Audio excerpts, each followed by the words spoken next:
رات کے 3 بج رہے تھے۔ احمد کی آنکھ کھلی تو کمرے میں گپ اندھیرا تھا، لیکن ایک عجیب سی سرسراہٹ دے رہی تھی، جیسے کوئی آہستہ آہستہ چل رہا ہو۔ وہ گھبرا کر اٹھا اور لائٹ آن کرنے کی کوشش کی، مگر بلب فیوز ہو چکا تھا۔ موبائل اٹھایا تو بیٹری ختم ہو چکی تھی۔ اچانک دروازے کے نیچے سے ایک مدھم سی روشنی جھلکنے لگی۔ "کون ہے؟" احمد نے ہمت کر کے آواز دی، مگر کوئی جواب نہ آیا۔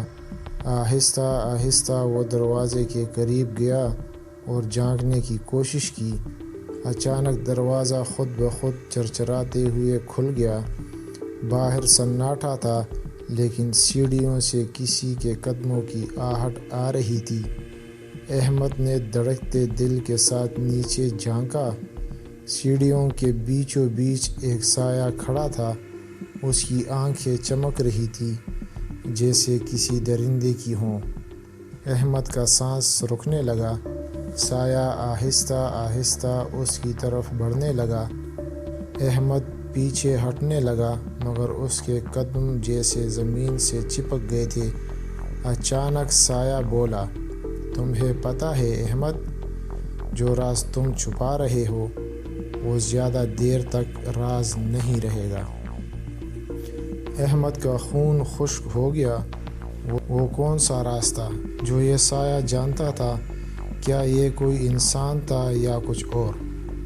اچانک ایک زوردار دھماکہ ہوا اور احمد کی چیخ پورے گھر میں گونج اٹھی۔ احمد کی چیخ گونجی، لیکن جیسے ہی اس نے آنکھیں بند کیں اور دروازہ کھولا، سایہ غائب ہو چکا تھا۔ دروازہ اب بھی کھلا تھا اور سیڑھیوں پر سناٹا تھا۔ احمد کا دل زور زور سے دھڑک رہا تھا۔ وہ جانتا تھا کہ یہ سب کوئی عام وہم نہیں تھا۔ سایہ جو کچھ کہہ رہا تھا، اس میں کوئی نہ کوئی سچائی ضرور تھی، مگر کون سا راز؟ وہ کون سی بات تھی جسے وہ خود بھول چکا تھا، لیکن یہ پراسرار وجود جانتا تھا؟ وہ دھیرے دھیرے نیچے اترا۔ گھر میں ہر چیز اپنی جگہ پر تھی، لیکن ایک چیز بدلی ہوئی تھی۔ ڈائننگ ٹیبل پر ایک پرانا لکڑی کا باکس رکھا تھا، جو پہلے وہاں نہیں تھا۔ احمد نے کانپتے ہاتھوں سے باکس کھولا۔ اندر ایک بوسیدہ کاغذ پڑا تھا۔ "اس رات کو مت بھولو جب تم نے سچ چھپایا تھا۔" یہ جملہ پڑھ کر احمد کی پیشانی پر پسینہ آ گیا۔ اچانک اس کے دماغ میں دھندلے مگر خوفناک مناظر ابھرنے لگے۔ 4 سال پہلے احمد اور اس کے دوست ایک سنسان راستے سے گزر رہے تھے، جب اچانک ایک اجنبی ان کے سامنے آ گیا۔ وہ شخص مدد کے لیے چلا رہا تھا، لیکن احمد کے دوستوں کو لگا کہ وہ کوئی دھوکہ باز ہے۔ ایک جھگڑا ہوا اور دھکے کے نتیجے میں وہ اجنبی ایک گہری کھائی میں جا گرا۔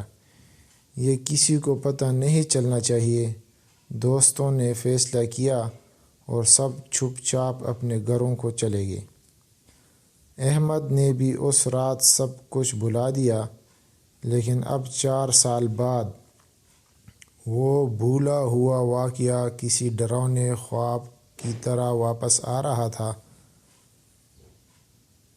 پیچھے ہٹا، مگر اچانک اسے لگا کہ کوئی اس کے بالکل قریب کھڑا ہے۔ وہ مڑا۔ وہی سایہ، وہی چمکتی آنکھیں۔ "تم نے سوچا تھا کہ وقت کے ساتھ سب کچھ ختم ہو جائے گا۔"